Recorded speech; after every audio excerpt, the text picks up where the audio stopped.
اللهم إني أسألك من نورك بأنظري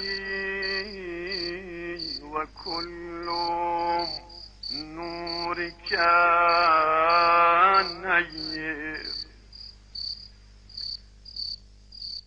بسم الله الرحمن الرحیم.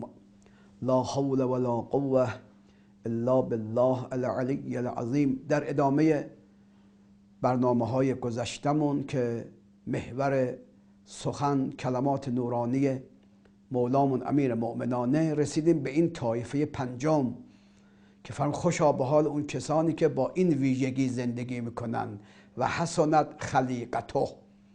توجه دارین کلمه خلیقه ریشش همون خلق است، یعنی اخلاق.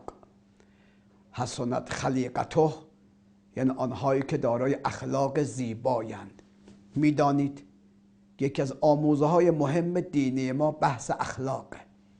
اصلا دین اگر به 3 قسمت تقسیم بشه، یک قسمتش مربوط به عقاید باشه، قسمت دوم انجام تکالیف باشه، قسمت سوم بحث اخلاقه.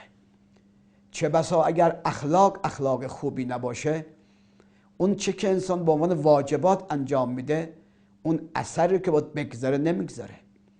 اون اعتقاداتی که در کنار اخلاق خشن باشه، اون اعتقادات هم شاید اون چنان که باید اثر بخشی کنه اثر بخشی نخواهد داشت.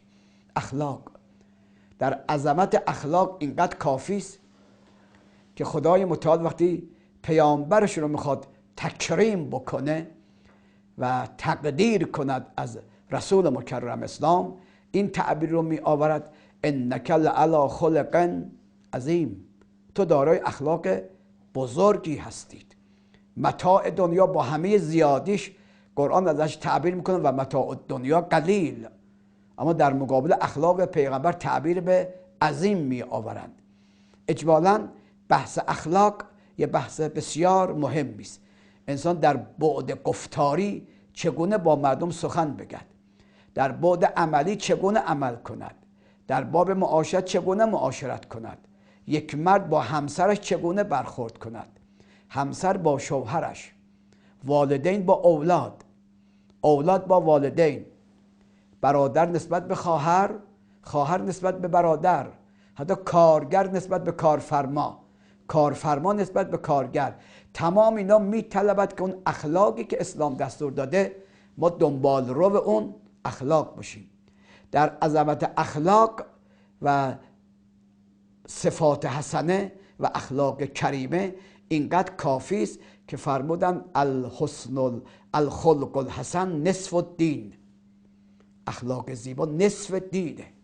اگه شما دین رو به 2 قسمت تقریبا به تعبیر بنده مساوی تقسیم کنید، نصفش اعتقادات است و انجام واجبات است و ترک محرمات است و امثال این.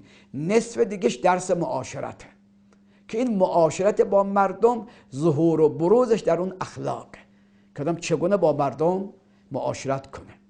و از خود رسول مکرم اسلام که اسوه اخلاقه، به تعبیر خود قرآن در سوره مبارکه احزاب: ولقد کان لکم فی رسول الله اسوة حسنه، خدای تعالی پیامبر رو به عنوان الگو معرفی میکند در همه زمینه ها.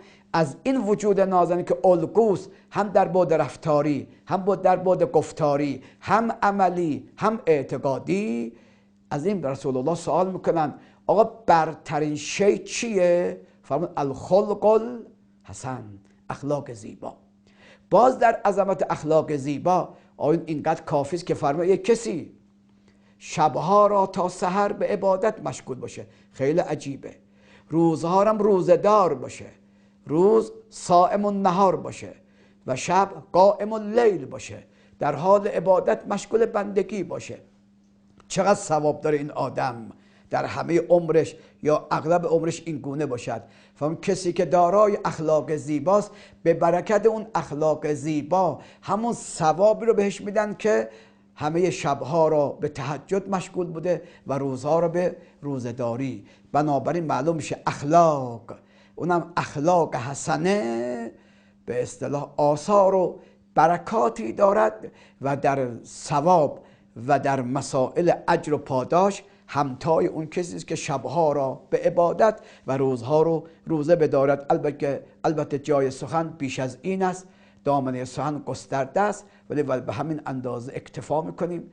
شاید در یه فرصتهای دیگری در زمین اخلاق اسلامی سخنهای مفصلی مطرح کنیم. و السلام علیکم و رحمت الله و برکاته. بیننده گرامی، با توجه به حدیث مطرح شده توسط کارشناس برنامه، شما می توانید از طریق ربات تلگرام به نشانی h_رمضان_bot و سایت حدیث رمضان به آدرس h-ramadan.com در مسابقه بزرگ حدیث رمضان شرکت کنید. شرکت کنندگان از طریق ربات تلگرام به این سوال پاسخ می دهند: حدیث ذکر شده را کامل نمایید. 1. کل الدین. 2. نصف الدین. 3. جزء من الدین. 4. ثلث الدین.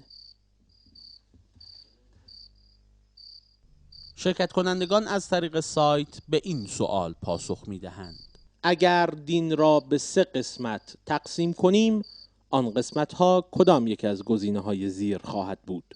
1. عقاید، تکالیف، اخلاق. 2. رزق حلال، رعایت حق الناس، صداقت و پاکی. 3. واجبات، محرمات، مباحات. 4. نماز، روزه، خمس.